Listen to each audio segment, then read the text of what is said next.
Assalamualaikum warahmatullahi wabarakatuh.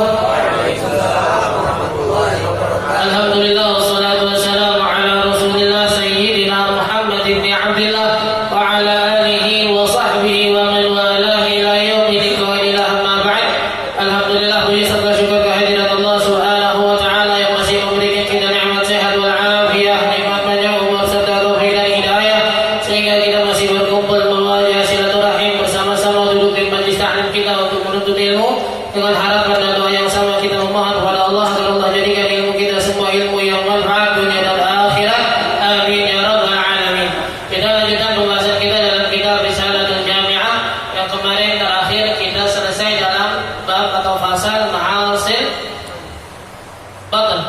Ya, ma'asil jawari masuk ke dalam bab ma'asil jawari, maksiat-maksiat dilakukan oleh anggota tubuh. Kemarin pertama kita bahas ma'asil batin, maksiat yang mungkin dilakukan oleh perut. Yang terakhir kita tutup dengan dua hadis yang seharusnya udah bisa bikin kita berpikir ke depannya untuk lebih berhati-hati apa yang masuk ke dalam tubuh kita. Dalam hadisnya yang satu Nabi katakan kullu lahmin nabata min suhtin fannaru aula bih. Setiap daging yang tumbuh dari sesuatu yang haram maka tempatnya lebih pantas di neraka.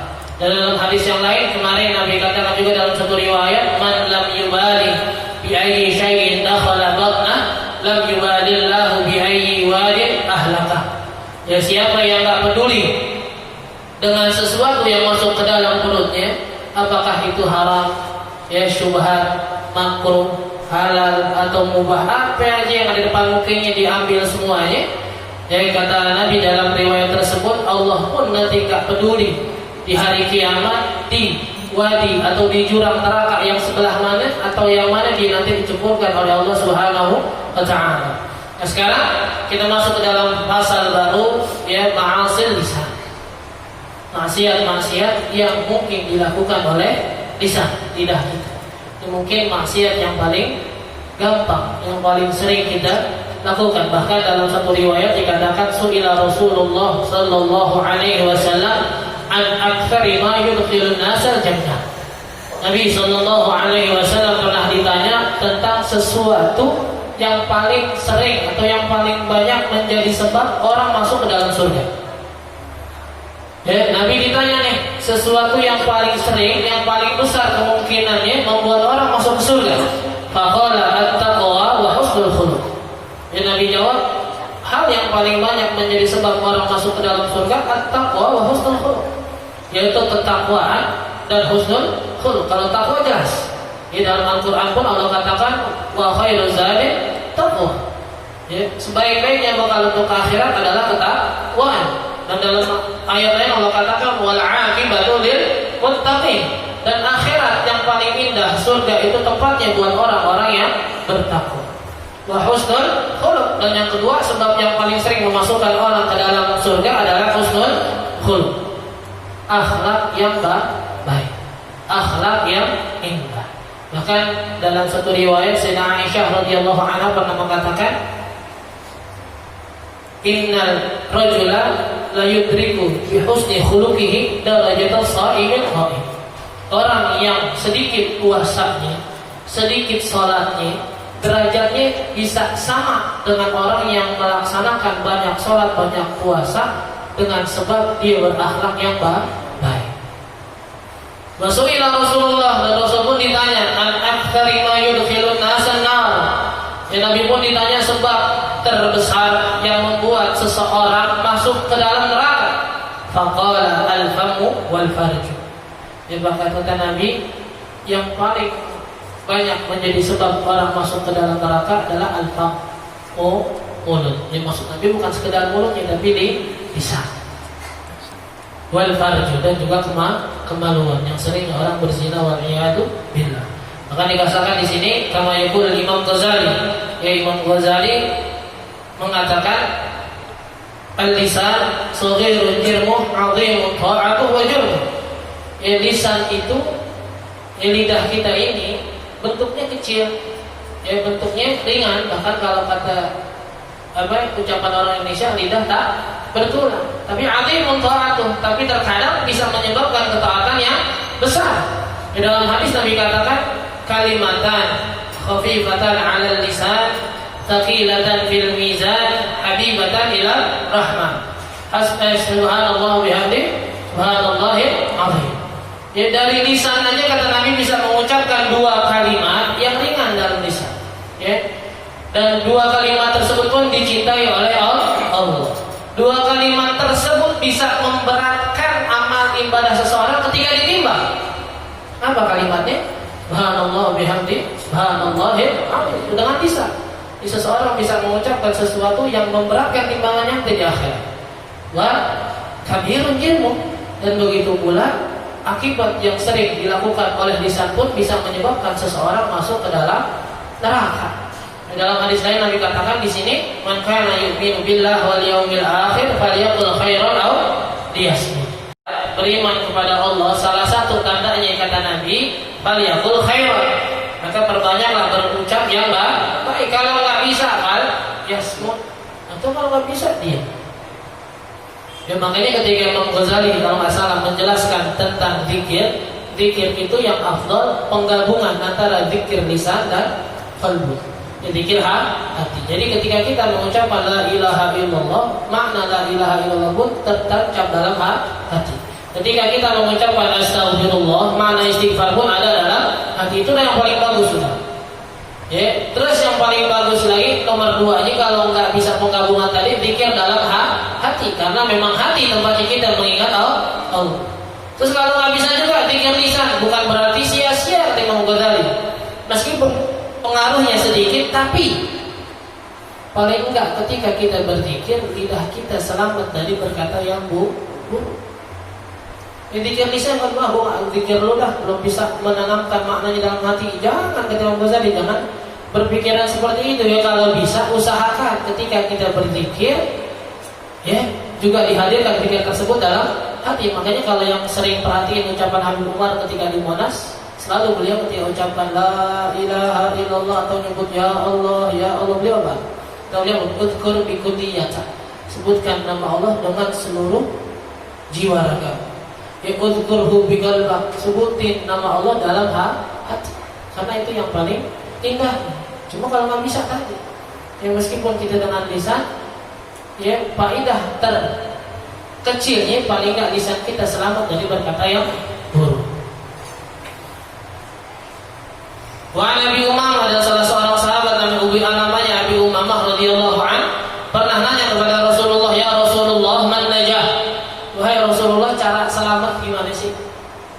Ini cara selamat gimana? Kata Nabi ada 3. Yang pertama, amsik alaika lisan.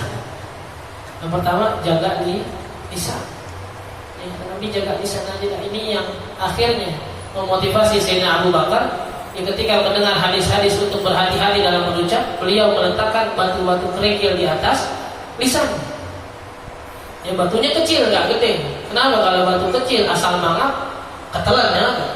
Ya, makanya sebelum beliau bahasa ngomong, sebelum ngoceh, ya, sebelum ngoceh ketika beliau nanti mau ngangkat lidah takut tuh batu ketelan, ada waktu buat berpikir apakah ucapannya baik atau enggak. Kalau seandainya baik kata beliau, saya keluarkan batu tersebut baru saya mau ngomong. Ketika saya berpikir ucapannya nggak ada baik-baiknya, udah aja deh. Mendingan nggak usah ngomong. Itu yang pertama. Kata Nabi, wal yasa'aka baituk. Kata Nabi, kita banyak-banyak diam di rumah aja lah. Ya, banyak-banyak diam di rumah. Bahkan mungkin sekarang kita sudah masuk ke zaman yang Nabi katakan fataksurul haraj wal maraj. Yang banyak terjadi pembunuhan. Bahkan dikatakan la yadrir rajulu bi ayyi syai'in qutil. Yang sebab tanda akhir zaman, nanti di akhir zaman banyak seseorang yang terbunuh, dia nggak tahu salah dia apa, nggak tahu dibunuh aja. Banyak nggak sekarang? Makanya kata Nabi wal yasa'aka baituk, udah punya rumah diam-diam aja deh di rumah. Udah banyak kan diam di rumah. Mungkin kita udah masuk juga akhir zaman yang Nabi katakan kalau orang punya kebun di rumahnya, udah rawat kebunnya, maka sisa hasil kebunnya diam di rumah. Wada' alaika amru ammah, ya alaika bi khawaisat nafsik wada' amka amran ammah. Udah lo urusin diri sendiri, bahasanya kata Nabi, biarin urusan orang kayak gimana kayak. Kalau kita sekarang kebalik, di zamannya zaman medsos lagi, hobi ngurusin orang. Dia hobi ngurusin politik yang mungkin bukan tempatnya dia. bukan kapasitasnya dia. Dia ngomongin sesuatu yang bukan keahliannya dia. Yang Nabi katakan taksurul rawafidhah. Banyak nanti tapi ruwaibidah, banyak nanti ruwaibidah di akhir zaman. Apa ruwaibidah ya Rasulullah? Seseorang yang berbicara bukan pada tempat keahliannya. Ya, Nabi ngomong kayak gini bukan berarti kita nanti lo ngomongin nian mulu sih, kan bukan keahlian lu ya, apa namanya juga akhir zaman. Kan Nabi katakan emang begitu, ntar banyak orang kayak gitu. Bukan, ini Nabi kasih tahu biar kita nggak masuk ke golongan tersebut. Wa qalilun min ibadiyah syukur. Contoh lain Allah katakan sedikit hamba kita yang bersyukur. Terus ketika kita dapat nikmat, terus kita nggak bersyukur. Ditegur orang, kok kita nggak bersyukur sih? Ya emang orang bersyukur sedikit. Mungkin gue masuk golongan yang banyak kali yang nggak bersyukur. Bukan. Tapi usaha diri kita buat masuk ke golongan orang-orang yang bersyukur. Ya amsik alaika lisanak, jaga lisan. Wal yasa'ka baituk, dan diam di rumah. Ya selalu kita kasih tahu, Nabi pun udah ngasih rumusnya. Ya kalau seandainya ada perkumpulan baik di luar, nggak boleh ente diam di rumah, gabung ke perkumpulan yang baik tadi.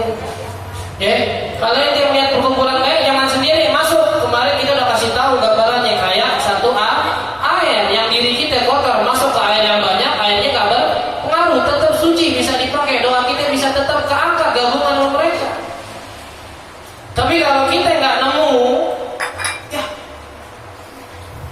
tapi kalau kita nggak nemu perkumpulan yang baik, diam di rumah, ya, falwihdah afdal, maka kesendirian kita lebih utama daripada kita ketemu perkumpulan yang jelek.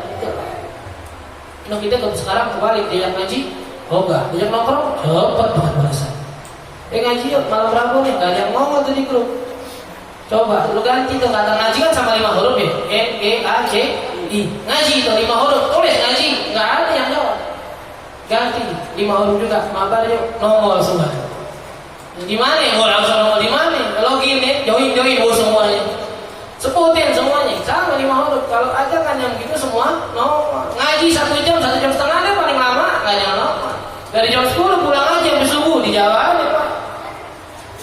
Ya mungkin sekarang bahkan hadis Nabi di sini orangnya di rumah otaknya kemana? Mana? Dengan sosmednya, dengan handphone. Wabki ala khati'ati. Yang terakhir kata Nabi, jalan selamat adalah sering-sering kita tangisin, kita taubatin kesalahan kita. Tinggal kata Mbah Maimun Zubair yang udah lewat, ya lewat kesalahan kita.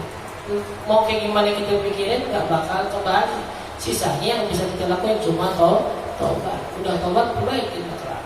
3 jalan keselamatan yang dikasih sama Rasul: jaga lisan, banyak diam di rumah, sering-sering tangisin kesalahan. Yang 3-tiganya kebanyakan belum kita lakukan. Jaga lisannya susah, disuruh diam di rumah ya ogah, taubatnya nggak tahu kapan. Dan Nabi pun pernah berkata kepada Sayyidina Mu'adz radhiyallahu anhu ketika Nabi menjelaskan puncak satu Islam, pintu-pintu kebaikan semua disebutin nama Nabi. Di ujung Nabi bilang, "Wa hal adulluka bimalaki dzalika kulli?" Yaitu keislaman, keimanan, pintu-pintu kebaikan semua yang Nabi sebutin tadi. Wahai Mu'adz, mau enggak kamu tahu satu hal yang bisa menyempurnakan itu semua?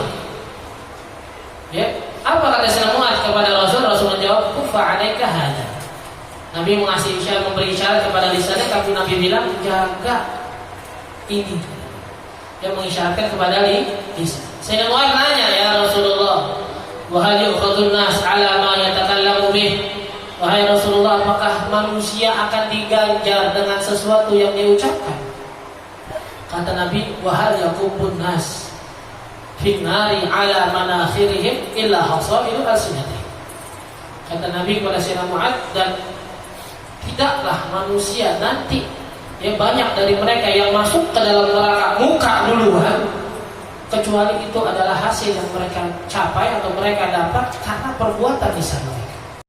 Muka duluan.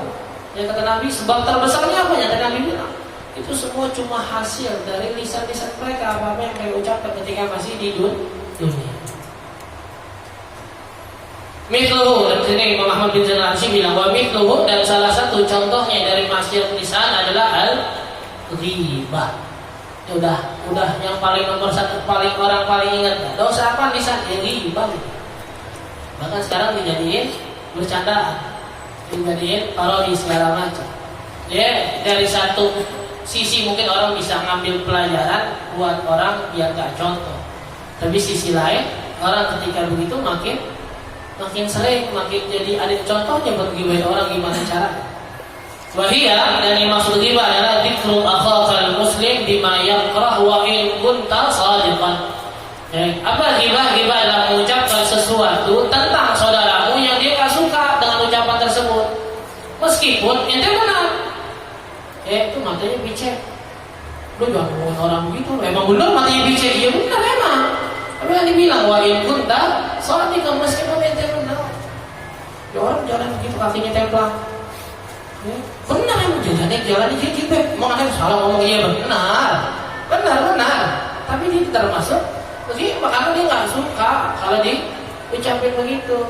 Bahkan sahabat pun pernah nanya kepada Rasul, ya Rasulullah, ara'aita in kana fi akhi ma aqul. Ya Rasulullah, ketika Rasul ditanya tentang ghibah, Rasul jelasin tadi pengertiannya. Sahabat tanya, tapi ya Rasul, kalau seandainya yang saya ucapkan itu benar ada di diri saudara saya gimana?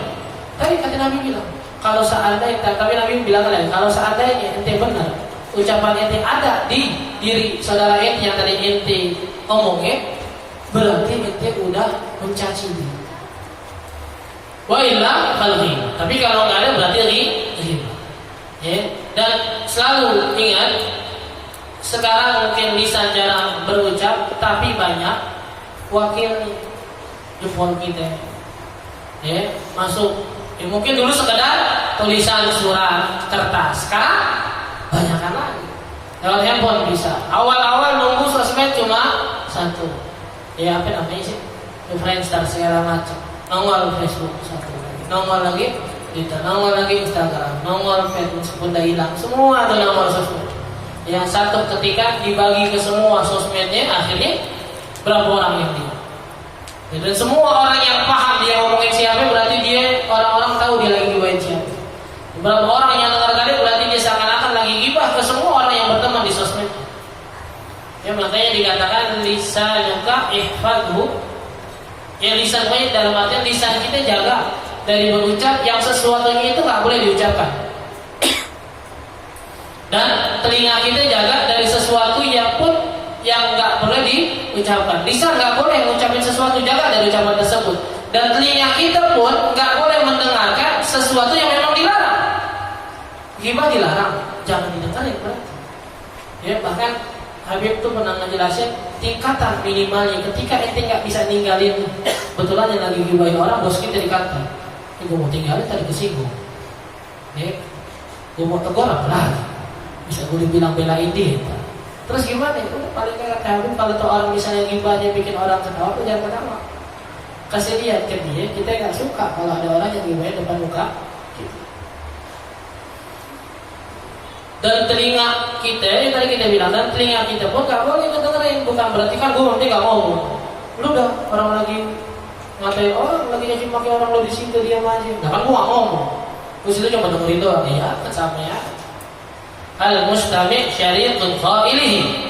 Ya, orang yang dengar sama aja orang yang berserikat, yang bersekutu, yang sama dosanya dengan orang yang mengucapin sesuatu yang dilarang. Wa Sayyidah Aisyah radhiyallahu anha, Sayyidah Aisyah pernah ngomong ke Nabi, ya Rasulullah, ngeledek istri Nabi yang lain, Sayyidatuna Sofia. Dia bilang, ya Rasulullah, ngapain sih sama Sofia? Oh dia Sofia begini. Kata perawinya maksudnya nyindir Sayyidah Sofia itu pendek. Bahasanya kecil. Kalau kita bilang bongkel segala macam. Nabi negur Sayyidah Aisyah, beliau bilang, laqad qulti kalimatan law muzijat bima'il bahri la mazajathu. Kata Nabi kepada saya Aisyah, wahai Aisyah, kamu telah mengucapkan satu hal, yang ghibah tadi, yang kalau ucapan kamu ditaruh di lautan, tuh laut bakal kotor semua. Satu ucapan ghibah tuh, air laut berapa banyak? Coba lu kuras lah. Nah, masukin sepuan. Butuh berapa kilogram tuh sepuan bisa merubah laut. Tapi Nabi menggambarkan segitu mudahnya air laut yang banyak bakal dirusak dengan satu ucapan. Walamma urijabi, kata Nabi, dan ketika saya di mi'rajkan oleh Allah ke langit ke kan setiap ketika Nabi perjalanan Nabi itu banyak pelajaran. Dia melewati kuburan Sayyidatuna Masyitoh, ya, yang jadi sisir anak pesisir, tukang sisirnya anak melewati kuburannya wangi dan lain-lain. Dan salah satu yang Nabi lewati adalah gambarannya marartu biqaumin. Kata Nabi, saya melihat satu pemandangan, ya, satu kelompok orang lahum adfaru min nuhas. Kuku mereka terbuat dari tembaga. Yakhmishuna wujuhahum wa sudurahum. Mereka mencakar-cakar pipi mereka dan dada mereka. Faqultu man haula ya Jibril. Saya bertanya, wahai Jibril, itu orang siapa? Maka faqala haula alladziina ya'kuluna luhuman nas wa yaquna fi yaquna fi a'radihim. Kata malaikat Jibril, mereka adalah orang-orang yang memakan bangkai manusia. Wa yaquna fi a'radihim, dan sering menghina harga diri seseorang. Wa min al-ghibah al-muharramah, dan salah satu bentuk ghibah juga yang diharamkan adalah al-muhakkah, yang sering kita bilang apa sih ini? Bergaya seperti seseorang biar ditertawakan. Ada orang yang caranya bincang, dia nggak ngomong tapi gaya dia. Tahu nggak lu fulan yang mana gaya yang bincang-bincang jalan, orang ketawa. Bahkan salah satunya pun kalau kita yang niru seorang ulama, kalau kita mau niru Habib Mudir benar menurut tulus untuk meniru beliau, silakan. Orang mau ketawa silakan, tapi niat kita tulus memang pengen gaya beliau. Tapi kalau kita niru gaya beliau biar orang ketawa, jangan. Niru Al-Aqim, niru Ustaz Ali bin Ilham. Semua tiruan kita sekadar buat bikin orang ketawa, jangan masuk di sini. Tapi ada beberapa ghibah atau beberapa mungkin yang kita bilang membuka aib seseorang yang diperbolehkan. Di antaranya tadi itu, yang misalnya ucapan fisik, tapi memang nih orang terkenalnya begitu. Ya, lu kenal Ahmad gak? Ahmad mana? Ahmad banyak di sini. Lu kenal Udin gak? Udin banyak di sini. Udin yang mana nih? Ya, Udin Templar, Udin Pincang, Udin Betot, yang mana nih? Ya karena memang namanya banyak dan terkenal dengan fisiknya tersebut, gak apa-apa. Tapi tadi gosipnya tujuannya memang benar menjelaskan seseorang, gak ada tujuan ghibah. Atau lagi di persidangan pengadilan, ya ente tahu gak kesalahannya fulan gimana? Aduh, gak berani hakim. Bang kenapa? Kita bilang ghibah lagi. Ini hakim gimana memutusin perkara? Kesalahannya gak kasih tahu. Ngomong, dia mencuri, dia gini. Ini takut dibilang ngomongin orang. Ya hakimnya kesana pulangnya mendingan dah. Dia mau ngapain datang ke sini ngaduin orang tapi gak mau ngomongin kesalahannya? Apaan buktinya? Itu boleh. Ya mujahir bifiski, terang-terangan berbuat dosa. Ya itu orang terkenal di sini suka mabok, gue jangan main sama dia, apa-apa. Tapi tadi benar tujuannya memberitahu nih orang biar gak main sama dia. Atau kalau kita belajar ilmu hadis nih, nanti ada namanya pelajaran al-jarh wa ta'dil. Ya kalau kita kadang dengar hadis, ada hadis sahih, ada hadis hasan, ada hadis dhaif, padahal dibilang maudhu. Ini semuanya yang terkadang terkaitan yang paling kuat tentang perawi. Kalau perawinya ada yang dulu pernah bohong, berarti derajat hadisnya turun. Ada perawinya nggak dikenal, dia Muhammad, terus turun ke Abdullah bin Umar, turun turun nih, ya, taruh namanya Ali. Ini siapa nih orang nih? Dia nggak dikenal, nggak ada ilmu hadis perawi sama, tapi orang nggak pernah dikenal. Oh jangan-jangan nama orang yang dimasuk-masukin biar menipu hadis tersebut, turun derajat hadis.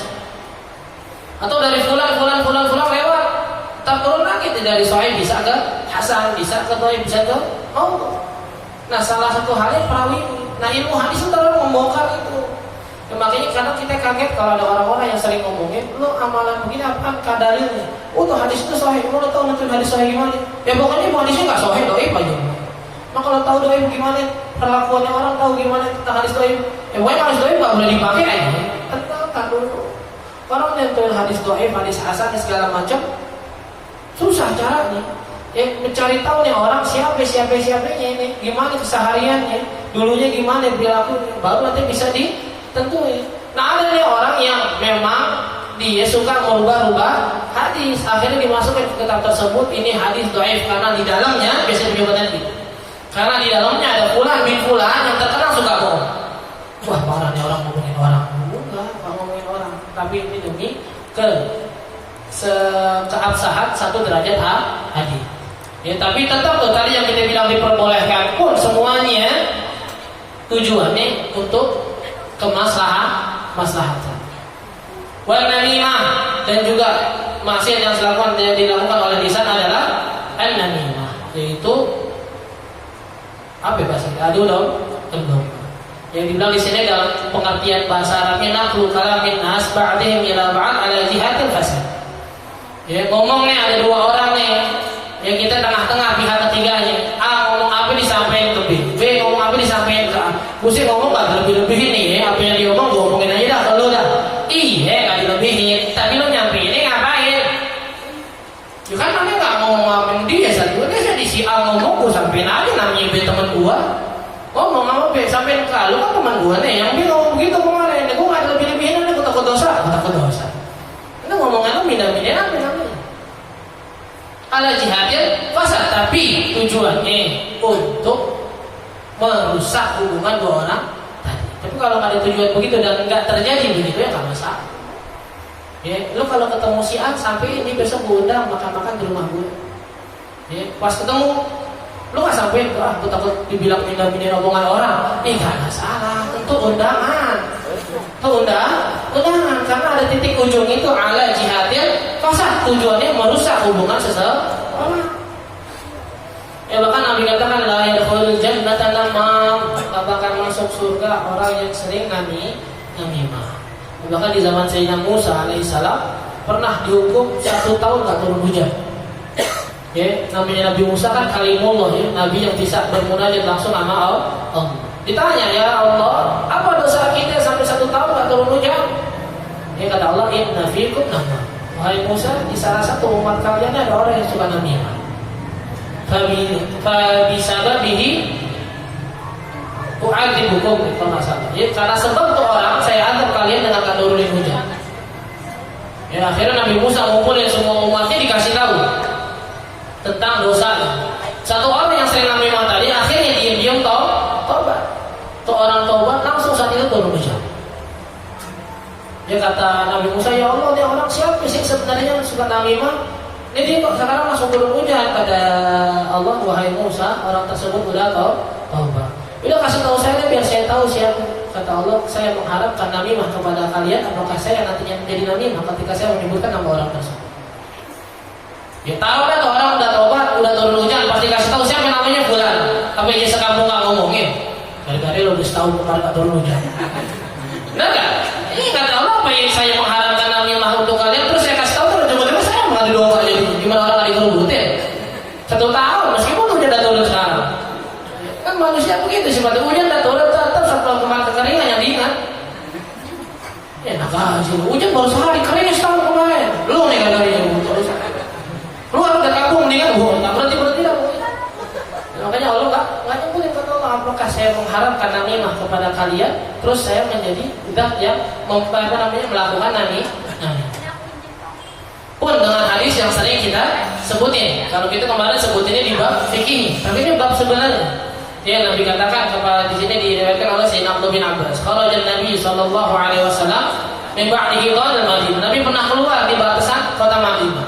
Fasami'a sawta insanaini yu'adzaban fi quburihima. Nabi mendengar 2 orang yang sedang diadab di kubur. Ya udah dalam kubur. Nabi dengar, tapi sahabat lain enggak dengar. Faqala yu'adzaban wa ma yu'adzaban fi kabir. Kalau dalam riwayat lain karena pernah dengar kalau asal Nabi nanya ke sahabat-sahabatnya, dengar enggak yang diteriakkan orang di dalam kubur? Enggak ya Rasulullah. Kata Nabi, ini orang di dalam kubur sedang teriak-teriak karena diadab. Dan mereka diadab karena sesuatu yang mereka rasa bukan dosa besar. Wa huma kabir, wa innahu la kabir, kata Nabi. Padahal dosa itu dosa besar. Amma ahaduhuma la yastatir minal baul. Jadi di riwayat sini disebutkan sama pengarangnya, ini orang yang pertama ini dosanya yang dianggap enteng kalau dia kencing dulu ya. Kalau dia buang air nggak pernah ditutupin, disatirin. Ya dulu memang nggak banyak WC umum. Ya bahkan Nabi pun ketika pengen buang air kecil ya udah di tempat yang ada aja, cuma memang Nabi ya mukjizatnya dari Allah banyak. Kalau Nabi pengen buang air besar, dipanggil satu pohon dan sebelah kanan mendekat ke pohon, turun pohonnya dahan. Yang pakai lagi sebelah kiri, turun lagi sebelah kiri. Jadi udah kayak pintu tutup, Nabi buang air. Selesai buang air, Nabi bilang balik temuan. Ya, kita sekarang angkat dahan dan dorong-dorong tak angkat dahan. Ya, markirin orang diangkat dahan, nggak ada lagi orang itu. Markirin orang bukan dibuat dari posisi dahan dia angkat-angkat. Angkat juga kan ada temuan. Ya, nah tapi ini orang kerja ini nggak pakai sembarangan aja. Kayak kita sekarang mungkin sebagian orang ya main kencing aja di situ. Wah gimana kebelet tahu awal tetap awal. Kalau batasnya ente udah sampai nahan kencing bisa sakit baru lah ada magernya. Tapi kadang sembarangan aja. Tapi di hadis yang lain ya riwayatnya karena la yastabri minal baul. Kalau dia habis buang air kecil nggak beres. Paham ya, sering dijelasin itu nggak beres ya. Sering buang air kecil nggak ditungguin buru-buru langsung aja di istinjai dicebokin pakai celananya pakai sarungnya. Akhirnya terkadang karena kencing itu nggak langsung habis, makanya kita dalam fikih itu disarankan atau disunahkan buat berdehem, buat ngelakuin segala sesuatu udah terserah lo mau jadil-jadil, mau tarik-tarik, mau banting buru lah. Yang penting kelar kencing habis tidak di kemaluan kita, kelar tungguin. Tapi jangan sampai masuk ke tingkatan was-was. Selalu ketika jangan masuk ke dalam tingkatan was-was. Di kamar mandi orang ngantri setengah jam belum keluar. Keluar sampai apa namanya tenggorokan sakit lu ngapain? Dia diloncat-loncat kamar mandi. Ya, orang lagi dengerin musik kamu loncat-loncat. Terserah, tapi memang sering kita bilang orang tuh bisa ngerasa maaf air kencingnya benar-benar habis dengan gayanya masing-masing. Gak bisa semua diratain suruh ngedehem, enggak. Pokoknya ada pasti ente sesuatu hal atau sesuatu keadaan, satu cara yang ente pilih buat ngerasa kencing itu udah habis. Habis istinja ada yang keluar lagi bukan tanggung jawab itu. Tapi kalau seandainya ente buru-buru, ente lalai dalam syariat yang dianjurkan tanggung jawab. Ya selalu ya Allah gak bakal pernah nuntut kesalahan yang kita udah lakukan dengan kemampuan kita. Ya udah kita lakukan sesuai kemampuan kita, masih ada kesalahan yang kita gak ketahui, Allah gak bakal pernah nuntut. Tapi ada kesalahan yang kita lakukan karena kelalaian dan dilakukannya enggak secara telaten, itu tanggung jawab. Akhirnya kencingnya keluar kena sarung, kena celana, sholat seorang macam berapa kali sholat dengan celana tersebut, dengan sarung tersebut. Nanti di akhirat nanya mana pahala sholat saya hari bulan jam bulan sholat bulan, nggak ada yang namanya sholat lo nggak sah. Saya baca fatihahnya udah benar, rukunya udah benar, tapi syarat sahnya kan kamu sholat di baju yang kotor, baju yang najis. Bahkan al-akhir yang si bin namimah. Dan kata Nabi ini yang lainnya ya diantar juga yang dia ngerasa dosanya bukan dosa besar adalah namimah. Wal kadzib, dan juga ma'asi lisan itu diantaranya adalah berbohong. Ya, yang udah sering kita dengar ayatul munafik, tanda-tanda orang munafik. Idza haddatsa kadzab. Kalau dia berbicara bohong. Wa idza wa'ada akhlaf. Dan jika dia berjanji meskipun masalah janji ini banyak di dalam ulama, janji yang kayak apa yang perlu diingkari. Wa idza tumina khan. Dan kalau diamanati dia berkhianat. Dan dari Ummu Kulthum radhiyallahu anha beliau katakan walam asma'hu, dan saya tidak pernah mendengar Nabi yurakhisu fi syai'in mimma yaqulun nas illa fi thalath. Saya tidak pernah mendengar Nabi mengizinkan seseorang untuk berbohong kecuali 3 hal. Yang pertama al-harb. Yang pertama dalam peperang. Dalam hadis lain bilang al-harbu khuda'ah kalau masalah. Apa al-harbu khuda'ah? Perang itu adalah tipuan. Gimana caranya mau nipu buat terserah. Kalau memang dia musuh kita yang harus diperangi, bahkan dalam satu cerita dalam masa Nabi itu ada seseorang yang harus dibunuh nih karena ucapannya yang udah menyerang Islam. Akhirnya ada orang dekatnya yang udah masuk Islam, yang musuhnya ini masih percaya kepada orang tersebut. Jadi ke Nabi, ya Rasulullah, kayak saya kalau saya bunuh dia begini caranya boleh nggak? Boleh. Dia pura-pura datang ke rumahnya, dia main segala macam, pas malam dibunuh. Gak apa-apa kalau dia memang waktunya udah jihad, udah melawan benar musuh Islam, bukan musuh kita, bukan musuh Islam. Kalau 3 jihad datang dari belakang ini ditipu, jangan dicolek, jangan. Udah tebas saya kali, jangan dicolek. Colek dulu, bang neosin dulu bang. Maaf ya mau bohong dari belakangnya. Enggak, kalau ada perang bebas, mau ngomongin abang. Wal islah bainan nas, dan memperbaiki 2 hubungan manusia. Apa aku bohong-bohong dikit, tapi benar aku memperbaiki 2 hubungan. Yang terakhir wa haditsul rajuli imra'ata wa haditsul mar'ati zawjaha. Yang kedua, yang terakhir adalah ucapan seorang suami terhadap istrinya dan sebaliknya, istri terhadap suaminya. Suaminya nanya, "Neng, gue cakep gak sih?" "Oh, cakep banget." Orang sambung lagi tahu lagi jelek. Bini bilang cakep gak? "Oh, bohong lagi." "Itu bukan begini bang, ya saya gak mau bohong nih." "Oh, saya orang sambung juga tahu jelek udah." Oh, hadis terus jadi atau apa pengen ya sebaliknya juga. Masakan saya kan tak bang enak. Kayak tadi saya coba kasih nggak apa-apa, gue doyan nasi. Padahal mesti di kamar mandi dimuntahin semuanya kan. Bagaimana ya? Gue mau bilang jujur, tambah sakit hati. Gue bohong, takut dosa. Makanan lu anyep dari kemarin. Dari pertama kita kawin juga, gue bisa makan beli lagi di warteg. Gak usah. Tahu ya. Kalau suami ke istri, istri ke suami. Nah permasalahannya nomor 2. Ya terkadang kita bilang, kita bilangnya kadang secara umum berbohong gak apa-apa demi kebaikan. Tapi salahnya kita kadang buat kebaikan kita, buat kemaslahatan umum. Ya, dia 3 di sini nih yang diucapin nama Nabi buat kemaslahatan umum, bukan buat kebaikan pribadi, bukan.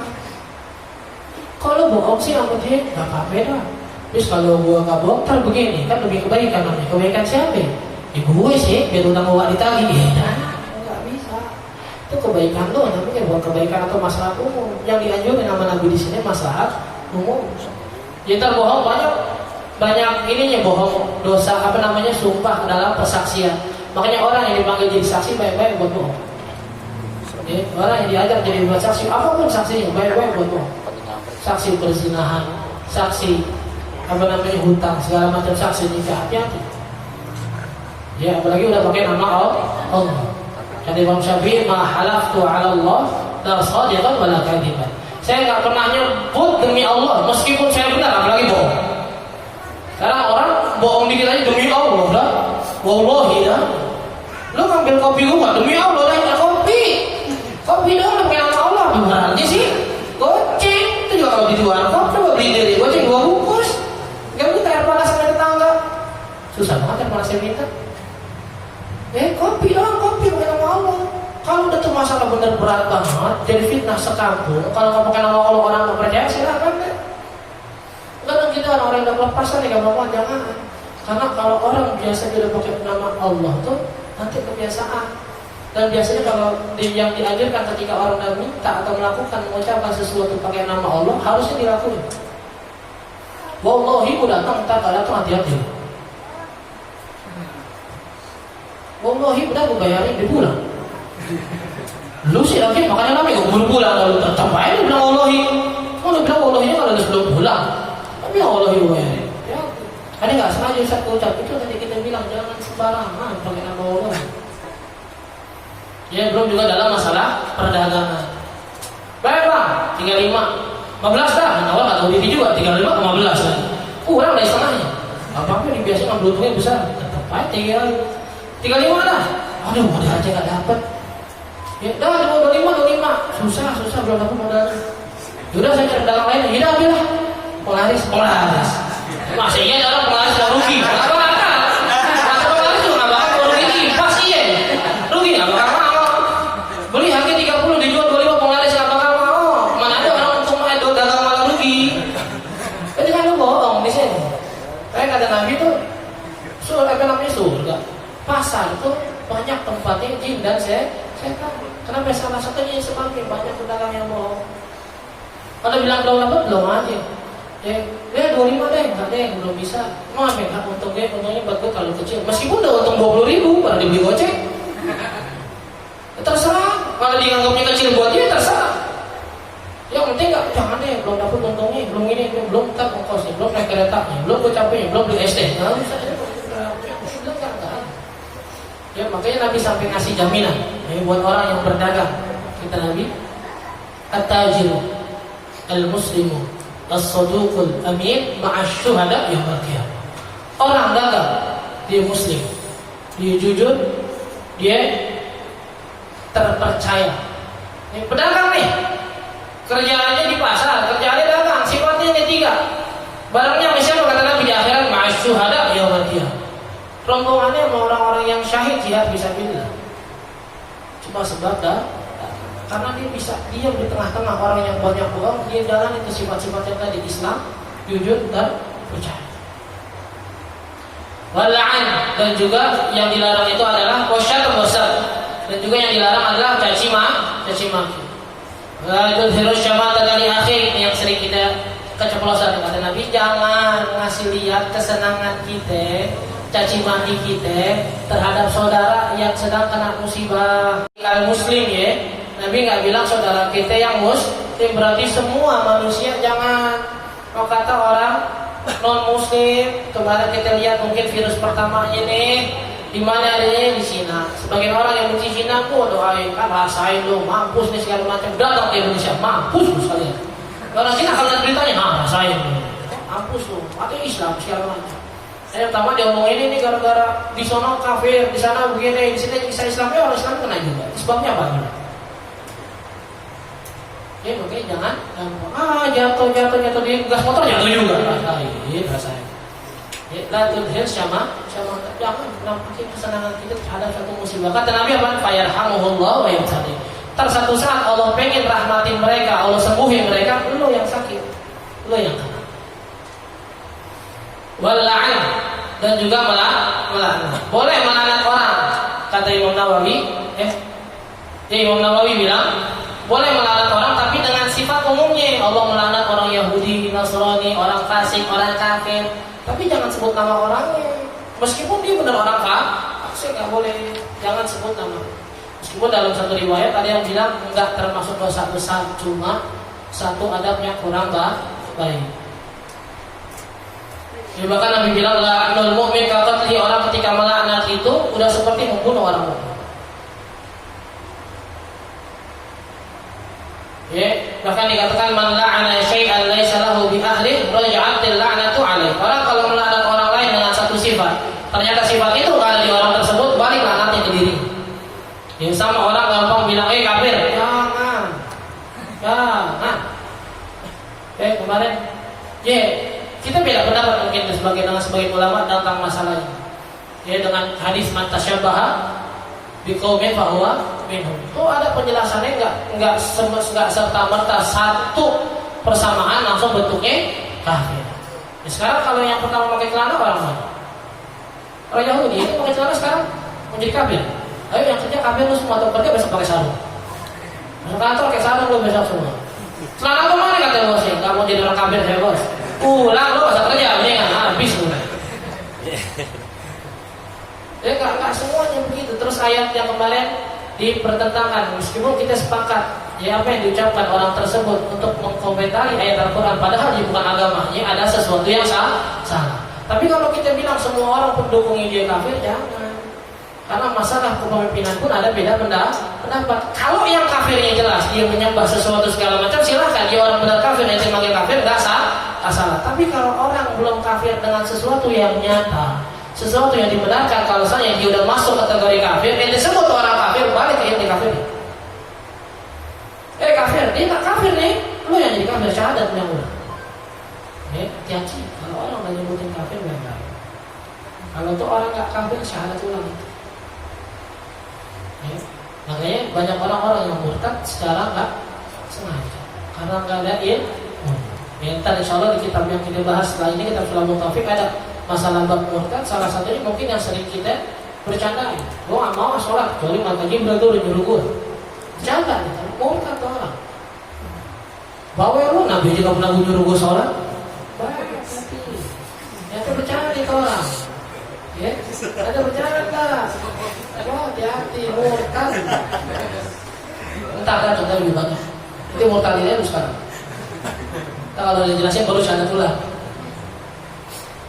Ya, wa minha takfirul nabi, wa minha takfirul muslim. Wa minha, dan diantaranya juga yang salah satu maksiat lisan adalah ayyadana ya'ithnan wa ma'ahuma thalith. Adalah ketika orang berbisik-bisik padahal ada 3 orang di situ. Kecuali kita izin, ada sesuatu yang mau ngomong sama dia, cuma nggak boleh 2 orang tahu. Izin ya mau ngomong khusus dengan dia, silakan. Dan juga kita yang mau ngomong rahasia tahu diri. Orang lagi ngumpul bertiga, lo bisik-bisik di situ. tempat orang siskambing bukan tempat orang ngomongin rahasia. Ya lagi berempat, lagi berenam, 4 main kambing di pojokan berdua, bisi-bisi. Lo mau apa sih lo? Kepo lo rahasia nih? Ngapa ngomongin rahasia di pos kambing? Kan tempat lain emang. Dan kita juga kalau yang tahu memang kondisinya rame, bukan kita bertiga, kita nggak ada hak buat nanya. Kalau kita bertiga, kita bisa gerutu tadi yang dibilang tuh. Kalau dia nggak ide, dia ngomongin rahasia berdua, dong punya ngomongin rahasia dong kan gue di sini, boleh ditegur. Tapi kalau ada ide nggak? Tapi kalau sifatnya rame nggak apa-apa, nggak usah ide pun nggak apa-apa. Tapi tadi kita balikin lagi ke orang yang ngobrol, ngapain ngomongin rahasia ke orang di tempat lu.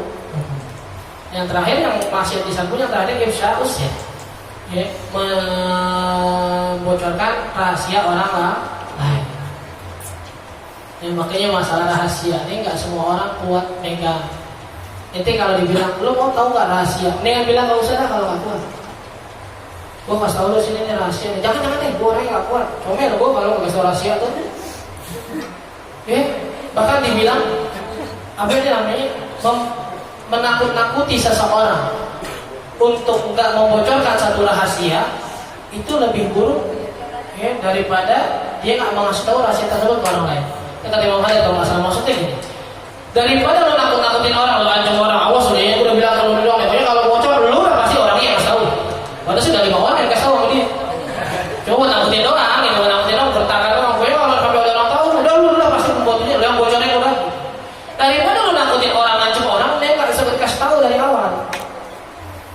Ya pokoknya kalau udah kalimat lepas, kata Sayyidina Ali, kalimat lepas, di kalimat sebelum kita ucapin, kita menjadi orang yang memenjarakan kalimat tersebut. Tapi kalau udah keluar tuh kalimat, kita yang terpenjara dari kalimat tersebut. Takutan, dia kepikiran, udah ngomong lagi gimana nih orang? Ya tadi kasih tahu orang guys, nggak perlu kasih tahu. Dan tadi dia bilang kalau kita nggak kuat pegang rahasia, jangan mau dikasih tahu. Ada ucapan sudurul rijal, kuburul aswar. Ya, hati-hati para orang-orang soleh itu adalah kuburan rahasia. Maksudnya nggak ada orang yang kuat pegang rahasia kecuali orang-orang soleh. Orang yang tahu. Bahkan kalau dibilang jangan rahasia yang jelek, rahasia yang bagus saja nggak bisa. Ya Sayyidina Umar bin Khattab, terakhir Sayyidina Umar bin Khattab tuh pernah datang ke Sayyidina Utsman, nawarin anaknya Sayyidina Hafsah. Dia bilang, bahasanya Utsman mau nggak nikahin anak Hafsah? Kata Sayyidina Utsman nggak mau. Ya datang ke Sayyidina Abu Bakar, Abu Bakar mau nggak? Sayyidina Abu Bakar diam aja. Ya nolak cuma diam aja gitu. Sampai Sayyidina Umar sakit hati, agak kecewa dalam hatinya. Dari sini ada pelajaran juga ketika kita melihat anak laki-laki yang soleh, boleh tuh orang tua buat nawarin anak-anaknya. Nggak ada ucapan perawat, masa perempuan yang minta, nggak. Kalau orang soleh minta nggak apa-apa. Ya makanya kalau kita dekat dengan orang tua kita tuh para kiai terdahulu kebanyakan diminta ya sama para orang tua dari anak-anak wanitanya. Ya, tapi kalau wanitanya langsung, saya kenalnya ada orang soleh, boleh nggak saya lamar langsung tuh laki? Jangan. Adabnya nyuruh orang. Jangan mentang-mentang jangan sekarang udah zamannya nggak nunggu laki-laki soleh buat ngelamar kita yang datang sendiri yang ke rumah. Datang orang tuanya, Pak saya mau lamar putra bapak, tuh balik orang. Ya kalau mau nyuruh orang, suruh keluarganya yang lain. Bahkan Sayyidah Khadijah pun ketika melamar Nabi, awalnya menyatakan perasaannya nyuruh pembantunya, nggak langsung beliau. Ya ketika nawarin Sayyidah Bakar pun orang. Ketika lama kemudian Nabi yang melamar anaknya Sayyidina Umar. Sayyidina Umar karena kemarin ngerasa kecewa ke Abu Bakar, Sayyidina Abu Bakar akhirnya pengen meledek. Ya bahasanya ini lihat para abang anak gue nih, kemarin gue tawarin ke lo, gue lihat sekarang yang nikahin siapa? Nabi, bukan Abu Bakar lagi. Bahasanya pengen begitu.